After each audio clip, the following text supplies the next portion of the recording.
Eu imagino que você fica velho quando você se sente invisível. Porque eu sinto na velhice uma invisibilidade, né? Em contrapartida, tem pessoas velhas e que são fantásticas e que têm muita sabedoria, que têm muita coisa pra passar e que têm um sorriso no rosto.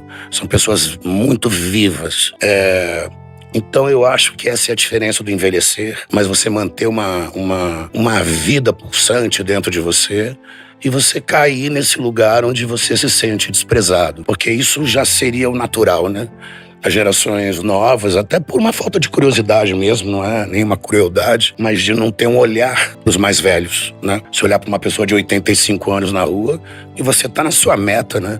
Você tá indo fazer os seus negócios, indo para a sua faculdade. No seu ritmo, né? Estando lá no seu rolê, né? Se eu pautar a minha vida por ser visível para os outros, e aí nesse caso eu vou me sentir invisibilizado, aí eu acho que eu envelheci. Esse é um ponto.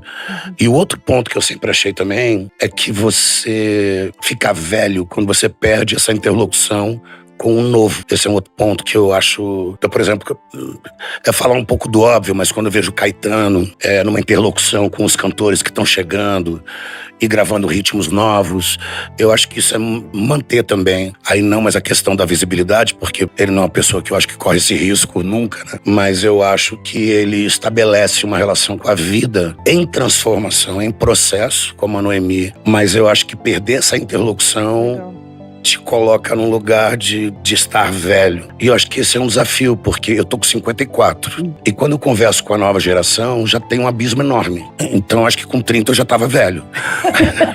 Sim. Porque os assuntos... Eu tenho uma filha de 14. Eu já preciso ralar pra encontrar um assunto que tenha um fluxo, entendeu? Então ela é muito inteligente. Mas assim, os assuntos dela, de certa maneira, ela não troca todos os assuntos comigo. Então ela me deixa um pouco... E eu também, né? É uma coisa sempre de duas mãos, né? A questão dos celulares hoje, né? Com toda a juventude, né? Que tá todo mundo muito individualista ali, né? Tudo no indivíduo. Então, essa troca com as novas gerações, ela hoje me parece que tá ficando cada vez mais difícil. Então, acho que são esses dois pontos, assim. Eu acho que uma coisa é ficar velho, outra coisa é você envelhecer. E nesse aspecto, Fábio, que a gente estava falando da invisibilidade dos sonhos das pessoas mais velhas e também sobre como os velhos, eles vão muito rapidamente, são colocados nesse lugar de invisibilidade.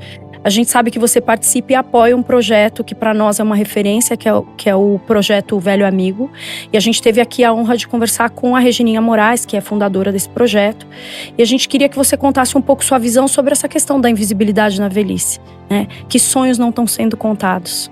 Bom, o projeto Velho Amigo eu apoio já há uns 14 anos, 13, 14 anos. E no começo assim, mas como é que eu vou poder contribuir, né? Mas eu acho que tem uma coisa que resume a coisa da invisibilidade, assim, apesar da grande assistência que o Projeto Velho Amigo dá às pessoas. Teve uma visita que eu fui fazer num prédio, não sei exatamente, mas era um quarto andar de um prédio, quarto e quinto andares. E elas são noveleiras, começaram a conversar comigo, a gente sentou no sofá, não, porque a novela tal, e eu inverti, né? Eu perguntei pra uma delas, mas e você, como é que você veio parar aqui? Ela falou, eu vim com 1 ano de idade. Eu falei, mas... Ela falou, porque era um orfanato. Aí quem foi ficando, foi ficando, então hoje só tem idosos. Eu falei, mas você mora aqui há quanto tempo? Ela falou, 90. Mas quantas vezes você saiu daqui? Ela falou, 1, 2. Eu falei, a vida pra essa senhora é esse andar. Então isso me deu um outro sentido. Como é que essa senhora vai sair na rua? Qual é a sociedade que ela conhece? Ali, certamente, naquele quinto andar, ela tem todas as amigas da vida. Tudo dela, tudo que ela precisa tá ali. Então eu acho que... porque eu acho que essa questão da velhice é muito filosófica também. Mas eu acho que a gente, de alguma forma, essa questão do eu que você disse, eu acho que envelhecer é você ir renunciando a essa questão do eu e você se tornando mais coletivo. Você abrindo mão de desejos que não são mais importantes. E não tô falando de sexualidade, nenhum desses lugares mais pautados, assim. Tô falando de desejos, de você ter menos coisas, de você sonhar com estar presente, né? Porque a juventude você tá sempre pensando que você vai ser, né? E se a velhice não for bem construída, eu imagino que seja um exercício de estar sempre falando, olha o que eu já tive. Então eu acho que talvez essa renúncia do eu, ela te coloque num lugar de serenidade, de estar completo com a vida que você tem. Essa história que eu contei dessa senhora parece muito triste. Eu acho que é. Mas ela não acha. Ela não acha. Ela não sente falta de sair. Então a gente também é muito fruto da nossa conexão com o presente, né? As questões da felicidade, da alegria, tão pouco tem a ver com né? Pouco tem a ver com a juventude, ou até porque tem jovens que têm dificuldades físicas ou dificuldades emocionais e mentais, e as pessoas muito mais velhas passam a ter dificuldades, nem muito mais velhas, né? Eu tô com 50, eu já não enxergo de perto, né? Mas assim, então, eu acho que uma das respostas, assim, também de o que é envelhecer é perder a felicidade, é perder a alegria, é perder essa conexão com a vida que você pode ter hoje, né? E eu achei lindo o que você escreveu, porque me deu uma coisa... Eu quase vi uma cena de, assim... Você ir tendo cada vez menos louça para lavar. Isso me deu uma... Sim. Como se fosse uma cena. E o tempo... Então, aquilo que era um almoço de família, com muita louça, e você ali presente, sendo útil, né? A utilidade muda de lugar, né? É tipo, é para isso que eu sirvo, né? Assim como muitas mães... e no caso avós viram babás. Muitas avós viram babás. Sim. Né? E eu imagino aquela louça aí ficando mirrada. Então, o que antes eu acho que... E não antes, bom, nem tenho como dizer isso, não é meu lugar de fala.